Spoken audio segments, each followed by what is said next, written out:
సావుకుడికి ఆపద వచ్చినప్పుడు దేవుడు మాట్లాడాడు. మాట్లాడే మాట మొదటిగా మనము వినాలి, తర్వాత చేయాలి.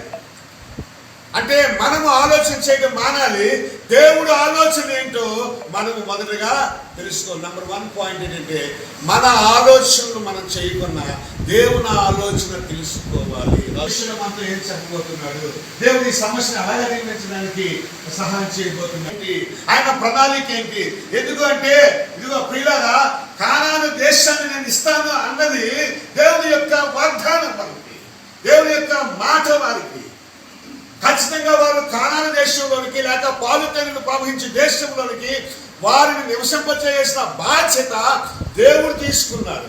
ఒక వాగ్దానంగా వారికి ఆ వాగ్దానం ఇచ్చాడు, ఒక అభయాన్ని ఇచ్చాడు. ఆయనకు ఒక ప్రణాళిక ఆ ప్రజల పట్ల, ఆయన ప్రజల పట్ల దేవుడికి ఉంది.